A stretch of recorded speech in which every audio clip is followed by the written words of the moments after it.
एक छोटे से शहर में रहते हैं पंडित जी, जो न तो पंडिताई करते हैं न किसी पंडित के घर पैदा हुए हैं, लेकिन फिर भी पूरा शहर और अब तो इंटरनेट की बदौलत जाने कहां कहां के लोग उन्हें पंडित जी के नाम से ही जानते हैं। उनका असल नाम तो ब्रजभूषण है। एक सरकारी ऑफिस में जिंदगी भर काम करने के बदले ठीक ठाक पेंशन लेकर रिटायर हुए हैं। घर में सिंपल सी वाइफ है, 2 बेटे हैं जो बड़े शहरों में अच्छे जॉब्स पर हैं। अब सवाल ये उठता है कि दुनिया, यहां तक कि उनकी पत्नी भी उन्हें पंडित जी क्यों कहती है। इसके पीछे एक कहानी है, कहानी जो कि पंडित जी, मेरा मतलब ब्रजभूषण जी के जीवन में घटी सच्ची घटना भी है। बात उस दौर की है जब हमारे देश में कंप्यूटर रेवोल्यूशन शुरू ही हुआ था। तमाम बड़े सरकारी ऑफिसेज में कंप्यूटर लगाए जा रहे थे और एम्प्लॉइज को उन्हें चलाना सिखाने के लिए ट्रेनिंग दी जा रही थी। ब्रजभूषण जी हमेशा से पढ़ने और नई चीजें सीखने के बड़े शौकीन थे। उन्होंने न सिर्फ लिटरेचर बल्कि रिलीजियस किताबें भी बड़े इंटरेस्ट से पढ़ी थी। बल्कि उनकी पत्नी के शब्दों में कहें तो रामायण और गीता तो वो घोट कर पी गए थे। अक्सर घर और ऑफिस की महफिलों में बहुत सुंदर शब्दों में रामचरितमानस की चौपाइयां और गीता के श्लोकों की बड़ी सिंपल और इजी एक्सप्लेनेशन देते थे। अब जब कंप्यूटर सीखने की बारी आई तो उन्होंने इसमें भी बड़े इंटरेस्ट के साथ पार्टिसिपेट किया, जबकि उनके साथ के बाकी लोग जाने क्यों बड़े बेमन से कतराते हुए ट्रेनिंग में हिस्सा ले रहे थे। उन्हें ट्रेनिंग देने वाली टीम कहीं बाहर से आई थी। 4 जवान लड़के जो शायद अभी अभी पढ़ाई पूरी करके निकले थे, इन्हें सिखा रहे थे। इस टीम में एक लड़का था जो बहुत कूल और काम नेचर का था। बड़े पेशेंस से इन लोगों को सिखाता था और कभी भी बेवकूफी भरे सवालों पर गुस्सा नहीं होता था। इस लड़के का नाम संदीप था। ब्रजभूषण जी को संदीप बहुत पसंद था। इधर कुछ दिनों से ब्रजभूषण जी देख रहे थे कि संदीप कुछ शांत सा रहने लगा था। उसके चेहरे पर हमेशा रहने वाली मुस्कान जैसे डिम सी पड़ गई थी। अक्सर कहीं खोया सा रहता और एक अजीब सी सैडनेस उसकी आंखों में बनी रहती।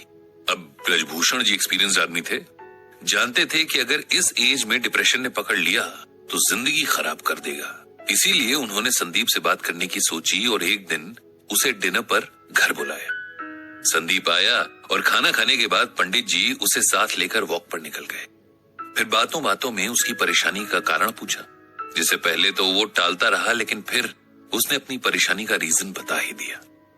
दरअसल पिछले 5 सालों से संदीप किसी बड़े कंपेटिटिव एग्जाम की तैयारी कर रहा था और लगातार मेहनत के बाद भी तीसरी बार उसे फेलियर ही मिली थी, जिसने उसकी हिम्मत पूरी तरीके से तोड़ दी थी। उसे लगने लगा था कि उसकी जिंदगी के 5 साल बस यूं ही वेस्ट हो गए और अब उसका कोई फ्यूचर नहीं होगा। इतनी मेहनत के बाद मिले फेलियर ने उसे चौथे और आखिरी मौके के लिए भी मायूस कर दिया था। वो अब आगे एग्जाम्स की तैयारी नहीं करना चाह रहा था और कहीं न कहीं अपनी फेलियर के लिए खुद को ही गिल्टी मान रहा था, यानी दोषी ठहरा रहा था कि शायद उसकी मेहनत में ही कहीं कमी रह गई थी।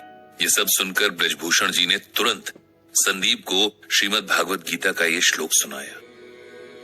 कर्मण्येवाधिकारस्ते मां फलेषु कदाचन मां कर्म फल हेतुर्भुर्मा ते संगोस्त्व कर्मणि। जानते हो संदीप, इसका मतलब क्या है, मीनिंग क्या है? ये श्लोक भगवत गीता के दूसरे चैप्टर का 47वां श्लोक है।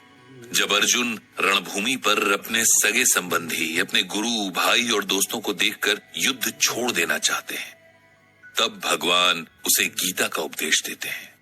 और गीता का ये श्लोक तो संपूर्ण गीता की समरी जैसा ही है। इसका अर्थ अगर समझ लें तो जीवन की सारी परेशानियां दूर हो जाएं। संदीप ने पूछा कि आखिर क्या है इस श्लोक का अर्थ और इसमें ऐसा क्या है जो आप इसे हर परेशानी का सलूशन बता रहे हैं। ब्रजभूषण बोले, इसका अर्थ है कि हे अर्जुन, तेरा अधिकार कर्म करने में है, उसके फल में नहीं। तू कर्म के फल के प्रति आसक्त ना हो या कर्म न करने के प्रति प्रेरित ना हो। सिंपल वर्ड्स में कहें तो हम में से हर कोई कुछ भी करने से पहले उस काम के रिजल्ट के बारे में सोचता है। जैसे बच्चे पढ़ाई शुरू करने से पहले फर्स्ट आने की विश करते हैं। बिजनेसमैन दिन की शुरुआत में ही शाम तक मटेरियल पूरी तरीके से यूज हो जाने की विश करता है। इंजीनियर नक्शा बनाने से पहले ही कोई मास्टरपीस बनाने की ख्वाहिश रखता है। हाउसवाइफ सब्जी काटने से पहले ही सोचती है कि आज का खाना खाकर तो उसका परिवार उसकी तारीफ करेगा। हर कोई अपने हर काम से अच्छे फल की उम्मीद करता है, जबकि हमारे हाथ में सिर्फ और सिर्फ अपना काम करना है। उसका रिजल्ट क्या मिलेगा, कैसा मिलेगा, कैसे मिलेगा, इस पर ना तो हमारा कोई कंट्रोल है और ना ही राइट। ये सुनकर संदीप बोला, अगर हम रिजल्ट की इच्छा ही नहीं रखेंगे तो उस काम के लिए मोटिवेशन क्या रह जाएगा? ऐसे तो हम कोई भी काम बस टाइम पास के लिए ही करेंगे, नहीं? ब्रजभूषण जी बोले, नहीं, इसका ये मतलब नहीं कि हम अपने काम में इंटरेस्ट ना लें या अपने एफर्ट्स में कमी करें। इसका मतलब ये है कि हम ये समझ लें कि हमारे कंट्रोल में सिर्फ हमारा काम है। उदाहरण के लिए, एक बच्चे का काम पूरे साल भर अच्छे से पढ़ाई करना है, लेकिन परीक्षा का रिजल्ट और भी कई बातों पर डिपेंड करता है, जैसे कई बार कॉपी चेक करने वाले के मूड पर भी। ऐसे में यदि नंबर उस बच्चे की एक्सपेक्टेशन से कम आ जाते हैं तो उसे ना तो अपनी एबिलिटी पर शक करना है, न ही आगे मेहनत करने में कोताही करनी है। हमें हर हाल में अपना बेस्ट देना है। उसके बाद क्या होता है ये ईश्वर पर छोड़ देना है। किसान जब खेत में बीज बोता है, रात रात जागकर फसल को पानी देता है, तब वो अपना काम कर रहा है। लेकिन अगर सूखा पड़ जाए या उसकी फसल को कोई बीमारी लग जाए, तब किसान को अपने आप को इसकी वजह नहीं समझना चाहिए, क्योंकि ये बात उसके कंट्रोल में नहीं थी। जीवन में बहुत कुछ ऐसा है जिस पर हमारा कोई वश नहीं है, लेकिन खुद पर और अपने कर्म पर हमारा पूरा वश है। इसीलिए उसमें कमी नहीं रहनी चाहिए।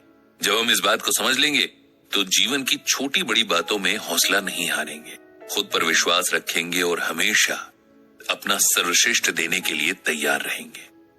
ब्रजभूषण जी की बातों ने संदीप पर जादू जैसा असर किया। उसने मन ही मन एक बार फिर पूरा जोर लगाकर परीक्षा की तैयारी करने का फैसला कर लिया था। कुछ दिन बाद जब ब्रजभूषण जी के ऑफिस में कंप्यूटर ट्रेनिंग पूरी हुई और सिखाने वाली टीम को विदा किया जा रहा था, तब संदीप ने सबको इकट्ठा किया और कहा, हम सबको हमेशा कुछ न कुछ सीखने के लिए तैयार रहना चाहिए। टीचर कहीं भी किसी भी रूप में मिल सकते हैं और हो सकता है कोई ऐसा टीचर मिल जाए जो लाइफ के लिए आपका एटीट्यूड ही बदल दे। मुझे भी यहाँ एक गुरु मिले जिन्हें जीवन का बहुत एक्सपीरियंस है और इस अनुभव को बांटना भी आता है। ये गुरु हैं ब्रजभूषण जी, जिन्हें मैं आज से पंडित जी कहकर पुकारूंगा, क्योंकि पंडित का अर्थ होता है ज्ञानी, ज्ञान देने वाला। साथ ही गुरु दक्षिणा में मैंने उनके लिए एक ब्लॉग तैयार किया है जिसका नाम रखा है गीता ज्ञान। इस ब्लॉग से पंडित जी गीता के जरिए लोगों को उनकी परेशानियों में राह दिखा सकते हैं, उन्हें उम्मीद देकर नए ढंग से जीना सिखा सकते हैं। इस तरह उस दिन से ब्रजभूषण जी का नाम पंडित जी पड़ गया और उनका गीता ज्ञान ब्लॉग एक जरिया बन गया जहां लोग अपनी परेशानियां पंडित जी को लिखकर गीता के जरिए उनका सलूशन पा सकते थे। और ये गीता ज्ञान आप